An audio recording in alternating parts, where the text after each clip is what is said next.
नमस्कार दोस्तों, मैं डॉक्टर राजकुमार मध्य प्रदेश से आपका बहुत बहुत स्वागत करता हूं। कुछ दिनों से क्लासेस नहीं चल रही, कुछ व्यक्तिगत कारण थे। आज हम पुनः वो जो रिदम है उसको मेंटेन रखेंगे और कोशिश करेंगे कि अब जो निरंतरता है वो बनी रहे। तो हमने जो बेसिक चीज़ें थी वो जान ली है, उसके बारे में हमने चर्चा कर ली है और अब हम सीधे आएंगे बीमारियों की ओर कि हमारी फील्ड में कौन कौन सी बीमारियां हमको मिलती है। वैसे बहुत सारी बीमारियां होती है, लेकिन हम उन बीमारियों के बारे में बात करेंगे कि जो हमारी फील्ड है उसमें हमारी बीमारियां कौन कौन सी मिलती है।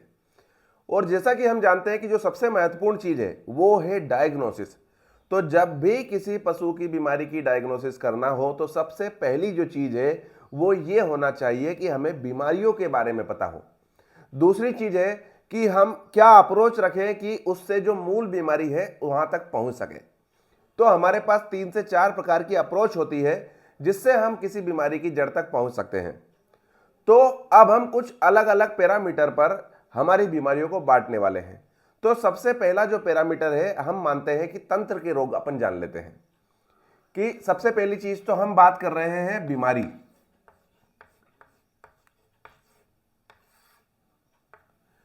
बीमारी में भी अब हम उसको किस तरह से बांटे।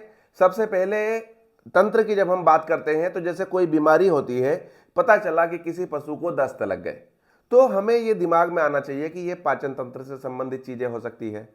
अगर दस्त लगे हैं तो इन्फेक्शन है कि क्या कारण है कि कोई दूसरी बीमारी के कारण है, वहां हम बाद में जाएंगे। लेकिन सबसे पहले जो प्राथमिक लक्षण है उसके आधार पर हम कम से कम ये बांट ले बीमारियों को कि वो किस तंत्र का है। जैसे पाचन तंत्र करके एक चीज होती है अपने शरीर में, एक श्वसन तंत्र करके चीज होती है, एक बाथरूम मतलब यूरिनरी जो सिस्टम होता है वो होता है, एक होता है नर्वस सिस्टम जो नर्व होती है उसका सिस्टम होता है, और एक होता है हमारा रक्त परिसंचरण तंत्र। तो ये जो चीजें होती हैं इनके आधार पर हम बीमारियों को पहले चर्चा करेंगे और फिर अगली बार से एक एक बीमारी बढ़ के और अब हम उसके बारे में जानना शुरू करेंगे। तो सबसे पहले अगर हम बात करें तो सबसे पहला जो तंत्र है हमारा, देखो सिस्टम, सिस्टम या तंत्र। तो जो सबसे पहली चीज है वो है पाचन तंत्र। ये एक महत्वपूर्ण चीज होती है। जो हमारे पशुओं में जो पाचन तंत्र के रोग है वो सबसे सामान्यतः मिलते हैं हमें हर हाल में। जब पशु थोड़ा सा खाना पीना कम कर देता है वो उसको बोलते हैं हम पाचन तंत्र के रोग। पाचन तंत्र या डाइजेस्टिव सिस्टम।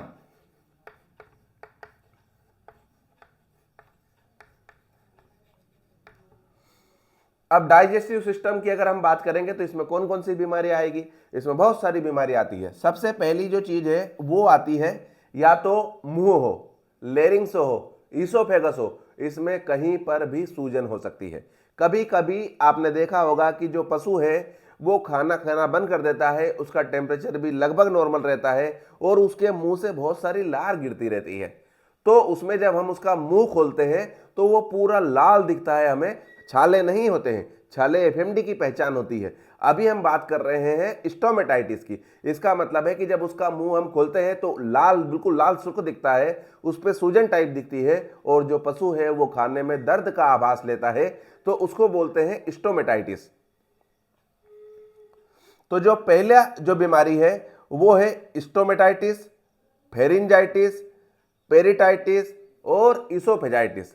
जो बकल कैविटी है इसको बोलते हैं स्टोमेटाइटिस। तो जो पहली बीमारी है वो है स्टोमेटाइटिस।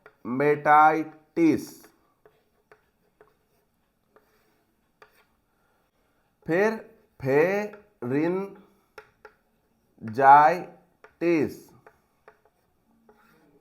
फिर है इसोफेजाइटिस।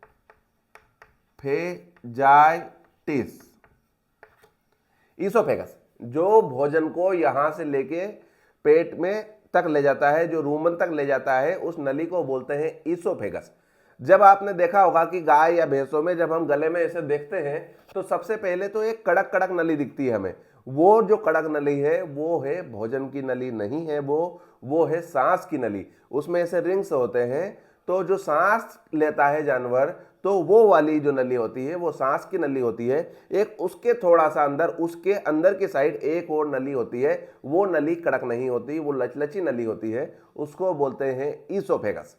तो देखो, अब एक चीज आपने देखी होगी, स्टोमेटाइटिस, फेरिंजाइटिस, इसोफेजाइटिस, जो आइटिस वर्ड है, ये जब भी कहीं लगा होता है तो ये उस चीज की सूजन को दिखाता है। जैसे लीवर की सूजन होगी तो लीवर को हम क्या बोलते हैं? हिपेटिक। तो हिपेटाइटिस, आर्थराइटिस, जहां आइटिस लग जाएगा उसका मतलब होता है कि उस अंग में या उस जगह पर जो सूजन है वो उसका प्रतीक होता है। तो सबसे पहली चीज देख ली कि कहीं किसी कारण से ये सूजन आ गई। और अब ये सूजन कैसे आ सकती है भाई? कोई ऐसी चीज जो हमने खा ली जो इरिटेंट हो, जो एकदम से मुंह को पूरे को छलछल कर दे, तो उसके कारण होती है। वो धीरे धीरे अब एक एक बीमारियों पे जब हम आएंगे तब चर्चा करेंगे। सबसे पहले हमारा उद्देश्य है आज कि हम एक खाका तैयार कर लें कि जो बीमारियां हैं वो कितनी प्रकार की होती है। फील्ड में अगर हम बात करें तो लगभग 30, 40, 50 प्रकार की बीमारियां होती है। एक बार हम समझ जाएं कि हमारे पास 50, 40, 50 प्रकार की बीमारियां हैं, फिर हम उनमें एक एक करके घुसेंगे तो समझ में आ जाएगा। सामान्यतः क्या होता है कि हमें लोगों को पता ही 5 बीमारियों 10 बीमारियों के बारे में है, तो वो जो 12वीं 14वीं 20वीं बीमारी है वहां तक हम सोच ही नहीं पाते। तो सबसे पहले हम ये समझ लें कि ओवरऑल जो बीमारियां हैं वो कितनी होती है पशु में, जो हमें फील्ड में मिलती है। बहुत सारी बीमारियां होती है, उनसे हमें कोई लेना देना नहीं है, जो मिलती ही नहीं है। हम उन बीमारियों के बारे में चर्चा करेंगे जो सामान्यतः देखने को मिलती है और हमारी डायग्नोसिस में महत्वपूर्ण भूमिका निभाएगी। तो सबसे पहली चीज हो गई है, ये हो गई। दूसरी चीज क्या हो गई है? दूसरी चीज हो गई है चोक।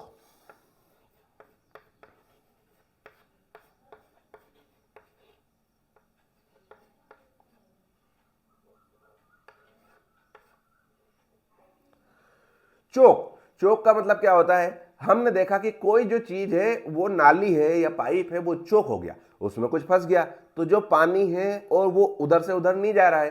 तो पानी और भोजन हमारी किस नली से जा रहा है? ईसोफेगस से जा रहा है। ईसोफेगस में अगर मान लो कोई पशु है, उसने एकदम से कोई ऐसा लोंदा बनाया उसका जो चारा है, और उसको एकदम से निकलने की कोशिश की और वो बीच में फंस गया। आसपास हमारे ये खासकर वहां मिलता है जहां आलू और चुकंदर खूब बोए जाते हैं। तो उन क्षेत्रों में क्या होता है, हमारे यहाँ भी फैलता है। अभी एक केस मिला था हमको आज से 1 साल पहले, उसमें जो बच्चों की गेंद रहती है वो उसने निकल ली थी, तो और वो यहाँ फंस गई थी।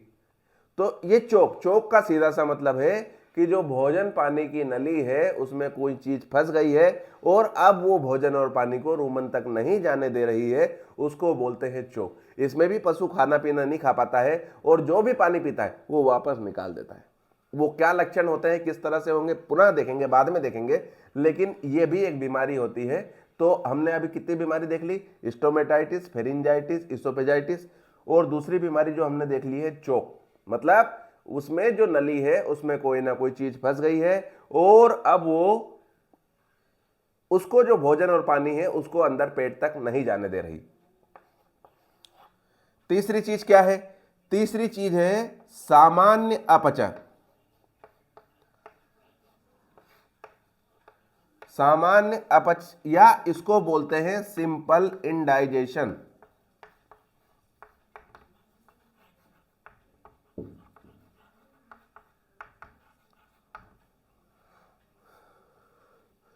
सामान्य अपच या सिंपल डाइजेशन। कभी कभी ऐसा होता है कि जो पशु होता है वो जरूरत से ज्यादा खाना खा लेता है, या कभी ऐसा हो सकता है कि वो थोड़ा सा जो नमी युक्त भोजन है या भूसा है वो अगर उसने खा लिया तो उसमें क्या होगा कि उसमें एक इनडाइजेशन टाइप हो जाता है। जिस तरह से कभी कभी हम लोग एक आवश्यकता से अधिक खाना एकदम खा लिया तो हमें फिर एक आध दिन ऐसा लगता है कि अरे यार ये थोड़ा सा गड़बड़ हो गया मामला।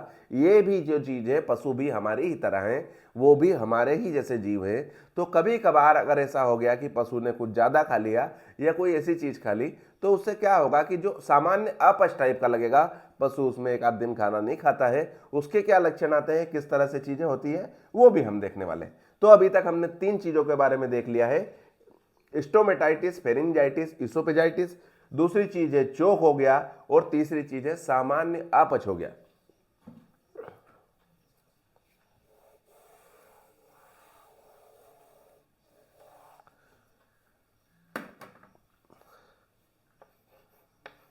अब हम चौथी चीज के बारे में बात करेंगे। चौथी चीज जो है उसको बोलते हैं अपन आफरा। अभी तक हम धीरे धीरे एक एक करके अंदर जा रहे हैं। तो अभी हमने चोक इसोफेगस का भी देख लिया, अब काय की बात आ जाएगी, रूमन की बात आ जाएगी। तो रूमन में बोलते हैं अपन आफरा, आफरा या टिम्पेनी। इसको सामान्य भाषा में हम बोलते हैं कि हमारा जो पशु है उसका पेट फूल गया। अब पेट कैसे फूल सकता है? पेट फूल सकता है कि भाई उसने एकदम से गेहूं खा लिया, अन्न खा लिया या कोई और चीज ऐसी खा ली, तो उससे क्या होगा कि जो पेट है वो फूला रहेगा। कभी कभी जो पॉलीथीन पशु खा लेता है उसमें भी जो पेट है वो फूला ही रहता है, वो फिर सामान्य नहीं होता। हम जब दवा देते हैं वो उतर जाता है, लेकिन उसके बाद वो पुनः चढ़ जाता है। तो ये एक समस्या होती है और वो पॉलीथीन का निशानी रहती है। उसमें भी डायग्नोसिस हम डिफरेंशियल कैसे करें वो आगे देखेंगे। पर अब हम देखें कि चौथी बीमारी जो डाइजेस्टिव सिस्टम की है वो हमने देख ली है कि वो क्या है, वो है आफरा या टिम्पेनी। अब पेट फूल गया, पेट फूल गया तो अगर इसमें गैस वैस भरी होगी, लिक्विड भरी होगी, हरी चारा बना लिया तो वो हो गया। दूसरी चीज होती है कि उसने सॉलिड बहुत सारा खा लिया, भूसा भूसा भूसा बहुत खा लिया और वो पूरा पेट उसका जम गया, मतलब उसमें कोई जगह ही नहीं बची कॉन्ट्रेक्शन की। तो उसको बोलते हैं अपन पेट बंध जाना या इंफेक्शन ऑफ रूमन। इसको क्या बोलते हैं? Infection of Roman.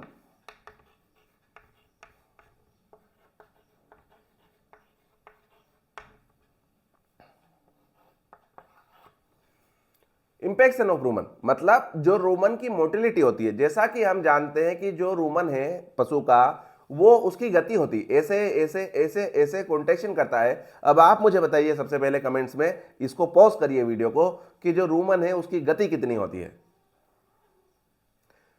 तो जो रूमन की गति होती है, अगर आपने उसको लिखा है कि हर 2 मिनट में 3 कॉन्ट्रैक्शन अगर वो करता है, तो ये बिल्कुल सही जवाब है और आप बधाई के पात्र हैं कि आप जो चर्चा है उसमें बड़ी अच्छे से गंभीरता से सहभागिता कर रहे हैं।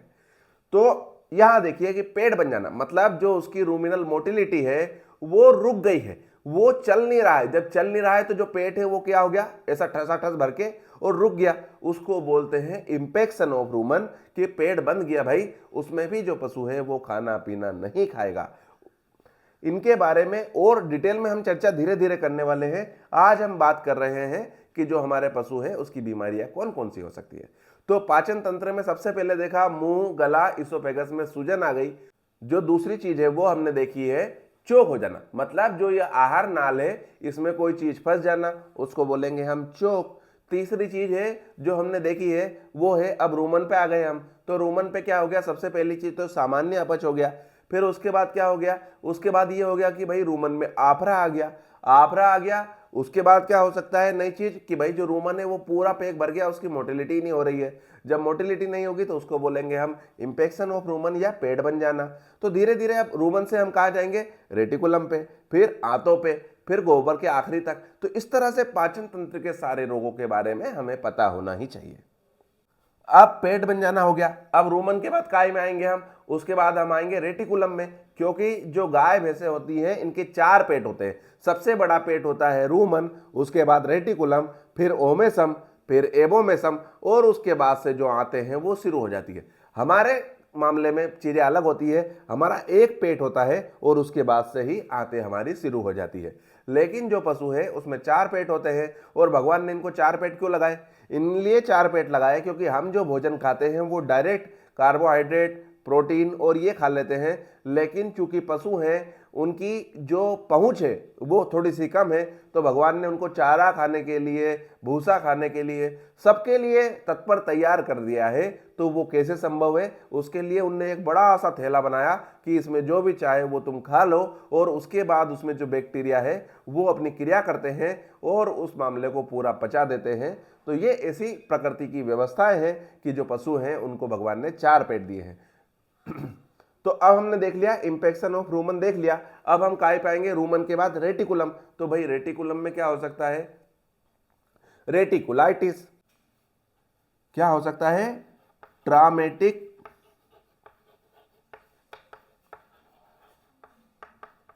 रेटिकुलाइटिस।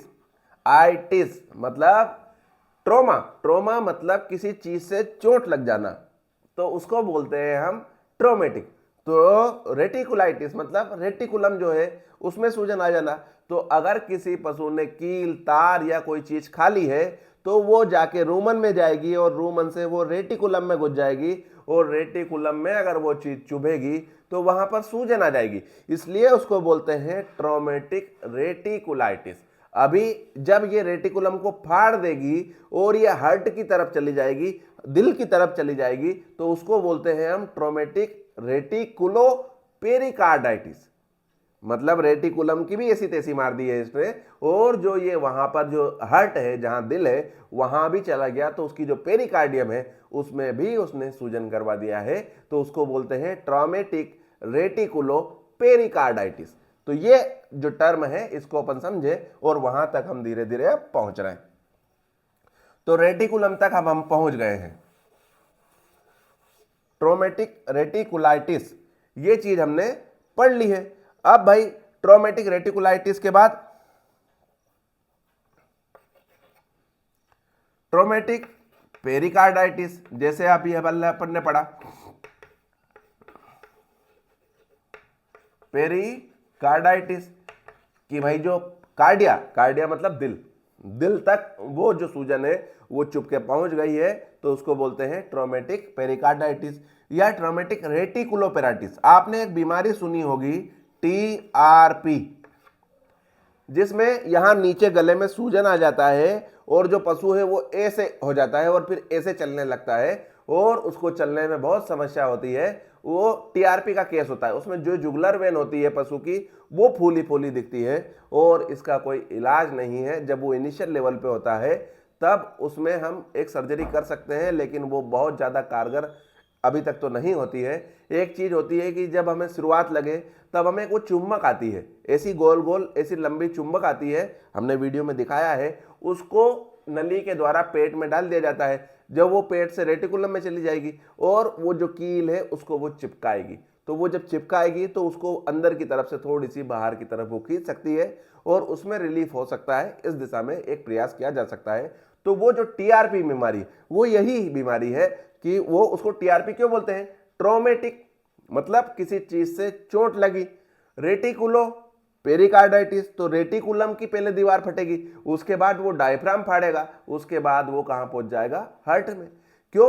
क्योंकि डायफ्राम जो है वो जो दो कैविटी है, एक है श्वसन तंत्र वाली और दिल की, और पीछे है डाइजेस्टिव सिस्टम, पेट आंत सब ये सब पीछे पड़े हुए हैं, और एक जो पिंजड़े में कैद है जो रिब्स है, जो होती है ना ऐसी हड्डियां होती है, एक जो पेट पिंजड़ा होता है पूरा शरीर का, और उसके पीछे जब हम हाथ लगाते हैं तो वहां हड्डियां नहीं होती है जहां रूमन का पेट फूलता है और अपन हाथ घुसाते हैं।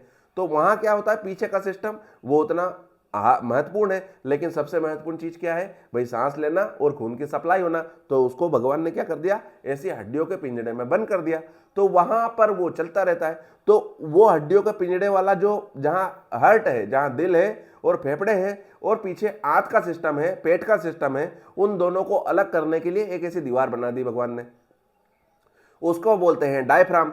तो जो सबसे पहले पीछे से हमने पशु में खाया, रूमन में चला गया, रूमन से कहां चला गया? वो रेटिकुलम। अब रेटिकुलम में छेद किया उसने, उसके बाद ये डायफ्राम है, इसको भी उसने फाड़ दिया। ये ऐसे ऐसे डायफ्राम में से निकल गया इधर। अब इधर क्या बैठा है? इधर बैठा है भैया फेफड़ा और दिल। तो वो जो दिल है उसकी भी दीवार में ये कील ऐसे आगे जा रही है, तो उसको भी टच करने लगेगी। तो उसकी जो पेरिकार्डियम, जो हार्ट के बाहर की वाल होती है उसको बोलते हैं पेरिकार्डियम, उसमें भी वो सूजन कर देगी। तो उसको बोलते हैं TRP ट्रोमेटिक रेटिकुलो पेरिकार्डाइटिस।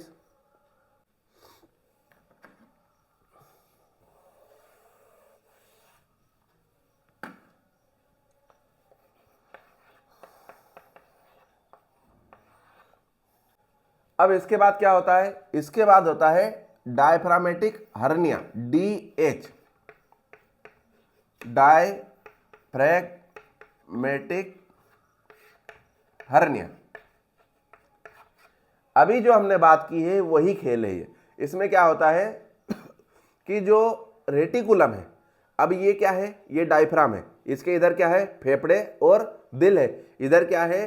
पेट का सारा सिस्टम है। तो बड़ा सा थैला रूमन, उसके आगे ये यहाँ इसके टच में क्या रहता है? एक ऐसा छोटा थैला रहता है, उसको बोलते हैं हम रेटिकुलम। तो कभी किसी कारण से ये डायफ्राम है ये फट गया, तो क्या होगा, जो ये रेटिकुलम है इसकी जो दीवार है वो इसमें से निकल के यहाँ चली जाएगी आगे, मतलब जहाँ फेफड़े और दिल है उधर चली जाएगी। तो हर्निया मतलब होता है जब कोई एक अंग किसी दीवार को फाड़ के दूसरों की तरफ चली जाए उसको बोलते हैं हर्निया। तो डायफ्रामेटिक मतलब ये जो बीच में दीवार होती है इसको बोलते हैं, इस पर्दे को डायफ्राम। तो डायफ्रामेटिक हर्निया मतलब कोई ना कोई चीज इस डायफ्राम में से इधर से उधर हो रही है। तो फेफड़े और दिल जो है वो तो इधर आ नहीं सकते, और जो ये रेटिकुलम है यही हमेशा उस डायफ्राम को फाड़ के और निकल गया उधर, तो इसको बोलते हैं डायफ्रामेटिक हर्निया। इसकी भी एक टिपिकल होती है कि इसमें अफारा बहुत चढ़ता है, और इसका जो अफारा होता है वो एक तरफ का नहीं होता है, दोनों तरफ का होता है। पशु बहुत दिनों से खाता पीता नहीं है कि, और उसमें जो गोबर है वो किस तरह करता है वो आगे जाके हम इसकी भी डायग्नोसिस के ऊपर जाएंगे धीरे धीरे। सबसे पहले हमें पता तो हो कि बीमारियां कौन कौन सी हो सकती है, उसके बाद जब हम किसी पशु को देखेंगे तो हमारा जो सिस्टम है उसमें हम ये देखेंगे कि ये कौन से तंत्र की बीमारी है, फिर क्या ये डिफिशियंसी की बीमारी है, फिर क्या ये बैक्टीरिया वायरस की बीमारी है, कि क्या ये पॉइजनिंग की बीमारी है। फिर एक एक लक्षण करके जब हम बांटेंगे तो हम एक जो मूल बीमारियां होती है वहां तक पहुंच जाएंगे। तो सबसे पहले एक जो बीमारी होती है वो डायफ्रामेटिक हर्निया करके एक बीमारी होती है, वो भी होती है भाई। अब हम क्या करें, एबोमेसल डिस्प्लेसमेंट।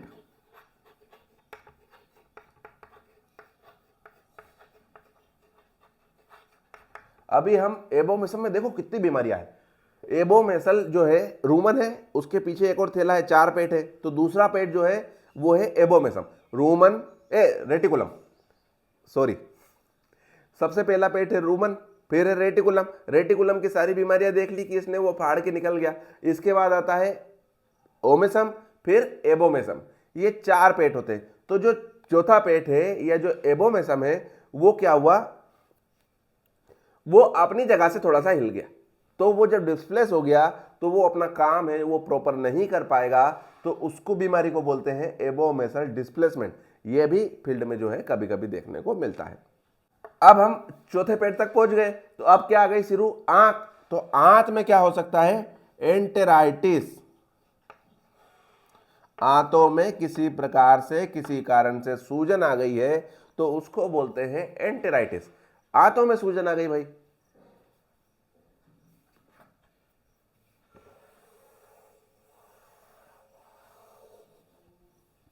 अब आंतों में सूजन जब आ गई तो उसके बाद क्या हो सकता है कि जिस तरह से ईसोफेगस में चोक हुआ था, जिस तरह से ईसोफेगस में कोई चीज फंस गई थी, उसी तरह से आंतों में भी रुकावट आ सकती है। इसको बोलते हैं इंटेस्टाइनल ऑब्स्ट्रक्शन।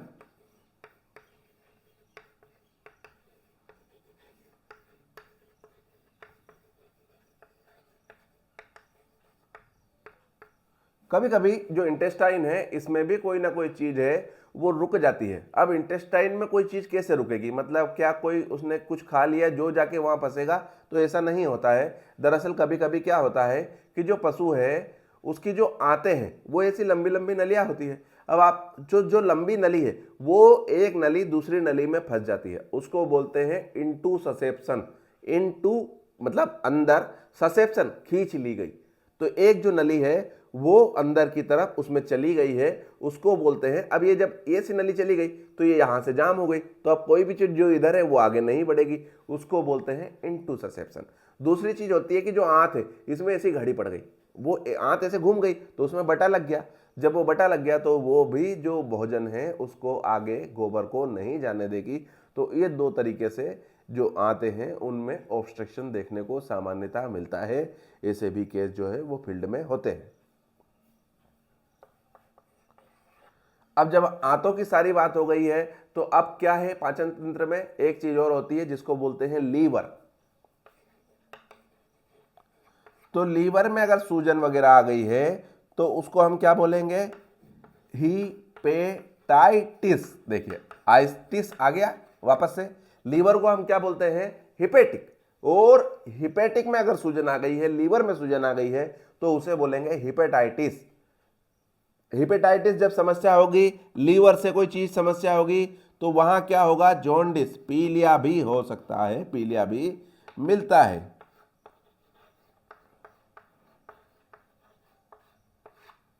या फिर जो लीवर है वो पूरा ही खराब हो गया तो उसको बोलते हैं लीवर सिरोसिस।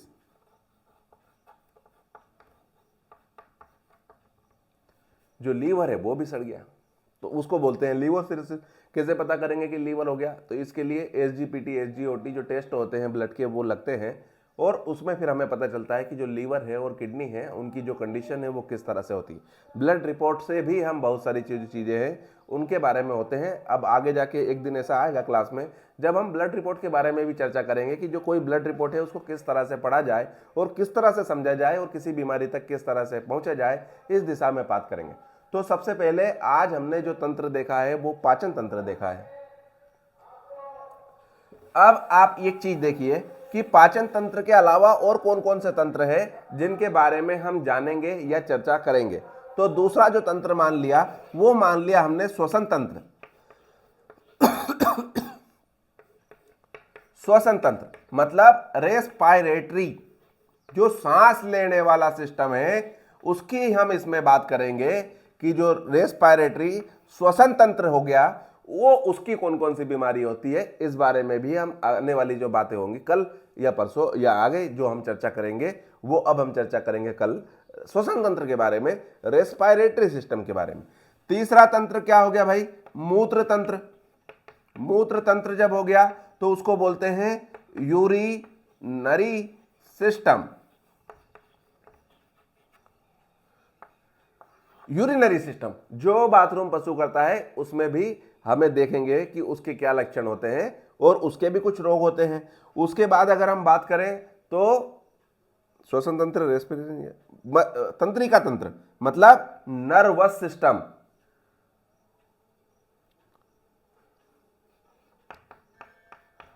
तंत्रिका तंत्र या नर्वस सिस्टम।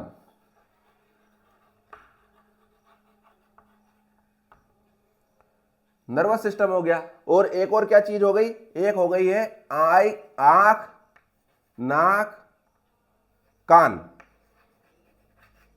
और स्किन, त्वचा। आंख, कान और त्वचा के रोग, ये इस तरह से सिस्टम में हमने बांट दिया है कि हमारे लगभग ये 5 सिस्टम है किसी भी पशु में और इनसे संबंधित ही बीमारी होती है। तो सबसे पहले अगर किसी पशु को नाक से पानी आ रहा है, सर्दी हो रही है, तो हमारा पहला दिमाग जाना चाहिए ये काहे की बीमारी है? श्वसन तंत्र की बीमारी है। ये तंत्र के बारे में जानना इसलिए जरूरी होता है कि जो सिम्टोमेटिक ट्रीटमेंट होगा वो इन्हीं के आधार पर होगा। जब हम इनको बहुत अच्छे से समझेंगे तो धीरे धीरे जब हम फार्माकोलॉजी में जाएंगे कि जो कोई दवा है वो कहाँ असर करेगी और किस तरह से असर करेगी। जैसे हमने देखा कि हमारी जो आंतें हैं उसमें से जो भोजन है वो आगे नहीं बढ़ रहा है, तो हम क्या करेंगे कि भाई ऐसी कौन सी दवा है जो हमारी आंतों की मूवमेंट को बढ़ा देगी। तो फिर हमारी खोपड़ी चलेगी और हम ये समझेंगे कि यार एक जो दवा होती है उसको बोलते हैं मेटोक्लोप्रोमाइड। वो हमारी जो आंतें होती हैं पशु की उसकी गति है उसको थोड़ा सा बढ़ा देती है। तो हम अकॉर्डिंगली मतलब जो बीमारी जिस तरह की होगी उसके सिम्टोमेटिक ट्रीटमेंट भी हमें करने ही होंगे। तो उसमें फिर हमें समझ में आना चाहिए कि ये मैं सिम्टोमेटिक ट्रीटमेंट में कौन सी दवाओं का उपयोग कर सकता हूं। तो ये यहां पर हमने चीजें देखी है, तो इसलिए तंत्र जानना बहुत जरूरी है। इसके अलावा कौन कौन सी और बीमारियां होती है? ये केवल बीमारियां इतनी सी नहीं है, मैंने कहा ना 40 बीमारियां 50 बीमारियों के लगभग पूरी फील्ड में होती है और उनके बारे में हम चर्चा करेंगे तो वो बेहतर होता है। अब हम बात करेंगे कि इसके अलावा कौन सी बीमारी होती है भाई। तो इसके अलावा बीमारी जो होगी वो होगी बैक्टीरिया, वायरस, फंगाई, ये बीमारियां हो गई। उसके अलावा कौन सी बीमारी होगी? उसके अलावा बीमारी जो होगी वो होगी अपनी प्रोटोजुअल बीमारी, प्रोटोजुअल डिसीज। प्रोटोजुअल में भी कितनी बीमारियां होती है? 4-5 बीमारियां होती है जो सामान्यतः हमको देखने को मिलती है। उसके अलावा क्या हो गया भाई? कोई ये इन्फेक्शन हो गए दोनों, या तो बैक्टीरिया वायरस फंगाई का इन्फेक्शन हो जाए या प्रोटोजुआ का इन्फेक्शन हो जाए। एक और चीज होती है कि शरीर में किसी चीज की कमी हो गई, उसको क्या बोलते हैं हम भाई? Metabolic disease. Metabolic disease metabolic disease कौन कौन सी है, तो हम उनके बारे में भी धीरे धीरे चर्चा करेंगे। हमारा मतलब है कि एक बार हम जब इनको बहुत अच्छे से समझ जाएं तो हमारी जो डायग्नोसिस है उसमें बहुत महत्वपूर्ण भूमिका ये जो आज वाला चार्ट है ये बनाने वाला है। आपसे भी निवेदन है कि अगर आप गंभीर हैं और जानना चाहते हैं तो ऐसा एक चार्ट बना ले। पाचन तंत्र के रोग, फिर तंत्रिका तंत्र के रोग, फिर इसके श्वसन के रोग, फिर मेटाबॉलिक रोग, फिर भैया ये क्या नाम है इसका प्रोटोजुअल के रोग, फिर उसके बाद पॉइजनिंग। एक और चीज होती है पॉइजनिंग, मतलब जहर, कोई चीज की पॉइजनिंग हो गई शरीर में उसको तो पॉइजनिंग के रोग हो गए। तो आज हमने देख लिए डाइजेस्टिव के, कल अपन देखेंगे किसी और तंत्र के। इस तरह से हम करेंगे और फिर धीरे धीरे एक एक बीमारियों के बारे में, सबसे पहले 4-5 क्लासों में तो अपन इन सब चीजों के बारे में जानकारी लेंगे कि भाई बैक्टीरियल बीमारी कौन सी होती है, श्वसन तंत्र की बीमारी कौन सी होती है, यूरिनरी तंत्र की कौन सी बीमारी होती है। तो आज हमने देखा है पाचन तंत्र के, और ये इस तरह के जो तंत्र होंगे वो देखेंगे। तो जब हमारे पास एक ओवरऑल खाका शुरू हो जाएगा, जब हमारे पास एक ओवरऑल खाका बन जाएगा, तो फिर हम एक एक जो लक्षण होते हैं उसके आधार पर जो मूल बीमारी होती है वहां तक पहुंचने की कोशिश करेंगे और किस तरह से मूल और पक्की डायग्नोसिस करी जाए उस दिशा में आगे बढ़ेंगे। तो आज पुनः एक बार हम रिपीट करते हैं, ये बहुत महत्वपूर्ण चीजें हैं, यही इसमें सबसे ज्यादा ध्यान देना पड़ता है। तो पाचन तंत्र की कौन कौन सी बीमारी पड़ी है आप मेरे पहले बोलते जाएं और उसके बाद जब मैं बोलूंगा तो आप अपने आप को थम्स अप कीजिएगा कि हाँ अब आप समझ गए हैं। सबसे पहली जो चीज है हम शुरू करेंगे मुंह से पशु के। तो जो मुंह है उसका और इसोफेगस है, वहां अगर सूजन आ गई है तो उसको क्या बोलेंगे, उसको बोलते हैं स्टोमेटाइटिस या इसोफेजाइटिस। हमने दो चीजें देख ली है कि स्टोमेटाइटिस या इसोफेजाइटिस, मतलब वहां पर सूजन आ गई है। तो हम देखेंगे कि हाँ ये बीमारियां हो सकती है। दूसरी बीमारी कौन सी हो सकती है, दूसरी बीमारी हो सकती है भाई कि जो जो अपना इसोफेगस है उसमें कोई चीज फंस गई है, तो उसको बोलते हैं अपन चोक, कि भाई कोई ना कोई चीज ने उस नली को चोक कर दिया। तीसरी चीज अब हम कहाँ आ गए हैं, जो हमारा भोजन पहुंच गया है रूमन में, तो रूमन में क्या हो गया, आफरा आ गया, टिम्पेनी हो गई, तो उसको हम एक बीमारी देख ली। फिर हमने देखा कि वो जो रूमन है उसमें सिंपल इंडाइजेशन भी बहुत होता है, तो सिंपल इंडाइजेशन हो सकता है। और क्या हो सकता है भैया कि जो रूमन है उसमें पूरी चीज फंस जाती है और उसकी जो गति है वो कम हो सकती है, तो उसको क्या बोलेंगे भाई कि इंफेक्शन ऑफ रूमन हो गया। उसके बाद हम रूमन से आगे निकल गए, कहाँ चले गए, रेटिकुलम पर, दूसरे नंबर वाले पेट पे। तो क्या हो गया, सबसे पहले कोई चीज गई और वो उसने रेटिकुलम में सूजन करवा दी, तो उसको बोलेंगे रेटिकुलाइटिस। अगर रेटिकुलम से कोई चीज छोड़ के और वो उधर फेफड़ों और दिल की तरफ चली गई तो वहां क्या हो जाएगा, पेरिकार्डाइटिस हो जाएगा भाई। तो और टीआरपी जो मामला है वो हो सकता है। उसके बाद हमने देख लिया कि रेटिकुलम भी हो गई, तो रूमन, रेटिकुलम और फिर ओमेसम, एबोमेसम। एबोमेसम पे चले गए। ओमेसम सामान्यतः परेशान नहीं करता, छोटा सा एक चीज रहती है, छोटा सा पेट रहता है। जो एबोमेसम है, पता चला कि जो अपनी जगह से एबोमेसम है वो थोड़ा सा खिसक गया, तो उसको बोल दिया हमने डिस्प्लेसमेंट ऑफ एबोमेसम। उसके बाद हम कहाँ चले गए, उसके बाद आंतें जुड़ी हुई है, तो हम पहुंच गए कहाँ पर, आंतों में पहुंच गए भाई। आंतों में पहुंच गए तो आंतों में अगर सूजन है किसी कारण से तो क्या हो गया, कोई ना कोई। और ये सब होता कैसे सूजन, सामान्यतः सूजन होता है कि जब कोई चीज हमने बहुत एसिडिक या बहुत अल्कलाइन जो है ना वो चीज एकदम पशु ने खा ली गलती से, तो उसमें हो गया। मुंह में तो जो सूजन है वो किसी प्रकार से आ सकती है, एक लोहे का तार है, पशु गया खाया उसको चुबा, वहां एकदम से सूजन हो गई, तो ये बहुत सारे कारण हो। तो अब जो आंतों की सूजन है वो क्या हो गया, इंटेराइटिस हो गया कि। और उसके बाद क्या हो सकता है कि भाई जो आंतों में सूजन आ गई है, अब आंतों में रुकावट भी तो हो सकती है, तो उसको बोला हमने इंटेस्टाइनल ऑब्स्ट्रक्शन। वो कैसे हो सकता है, या तो वो इंटूससेप्शन से या आंत घुस गई। कभी कभी देखते हैं कि बहुत इलाज कर दिया पशु का लेकिन किसी हाल में गोबर नहीं आ रहा, और वो स्थिति ऐसी होती है कि जब हमें फिर डायग्नोस करना पड़ता है कि जो मामला है ये इंटेस्टाइनल ऑब्स्ट्रक्शन का हो सकता है। एक केस हमको अभी तक मिला है, दो केस मिले हैं, और उसमें हमने क्या किया, फिर उसको खोला और उसकी जो आंतें हैं उसको हटाई। एक केस उसमें से नहीं बच पाया था, एक केस में हमें थोड़ी सी सहूलियत मिली थी 1 महीने तक, जब तक मैंने चर्चा की, जब तक तो था, उसके बाद मेरी चर्चा नहीं हुई उनसे।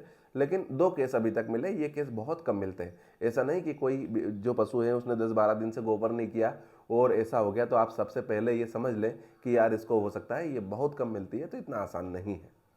इसमें फिर क्या करते हैं, पशु को जैसे तैरा दिया अपन ने, बहुत सारी चीज़ें हैं वो भी करके देखते हैं, और ये हो गया।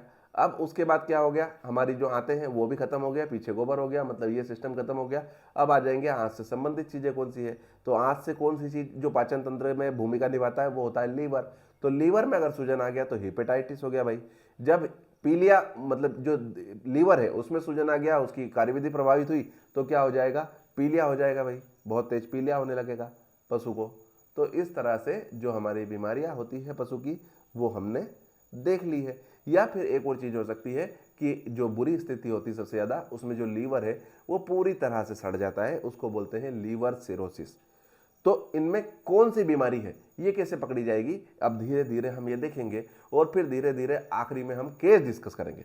कोई भी केस हम लेंगे कि कोई पशु है वो ये लक्षण दिखा रहा है तो अब हमें इस तरह से इसकी गहराई में जाना चाहिए, उस चीज़ों में बात करेंगे। तो वहाँ से हम हमारी जो बीमारियां हैं उनको पकड़ने, किस तरह से पकड़ा जाए उस बारे में चर्चा करने वाले हैं। अपने कुछ मित्रों के साथ आप शेयर कर सकते हैं जो इन चर्चाओं में जानते हैं। देखिए अंतिम मकसद जो होता है वो ये होता है कि जो हमारे पास ज्ञान है, आपके पास भी जो ज्ञान है, मेरे पास भी जो ज्ञान है, हम बांटें, क्योंकि जब हम बांटेंगे तो हमारी जो फील्ड है उसमें हमारे पशुओं के साथ ज़्यादा बेहतर तरीके से न्याय हो पाएगा।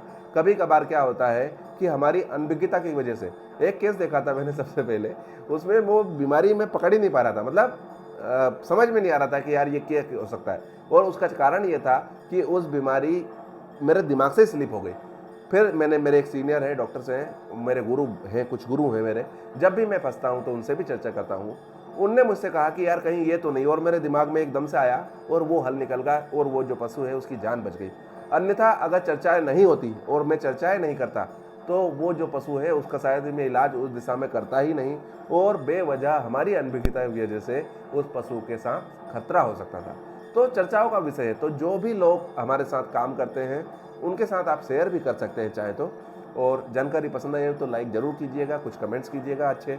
इससे क्या होता है, जब आप कमेंट्स करेंगे और लाइक्स करेंगे तो जो YouTube है वो और ज़्यादा लोगों के पास अपना जो वीडियो है उसको पहुंचाता है।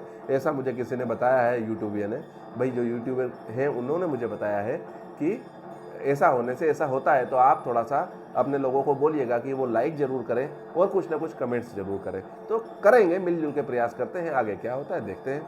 तो बहुत बहुत धन्यवाद।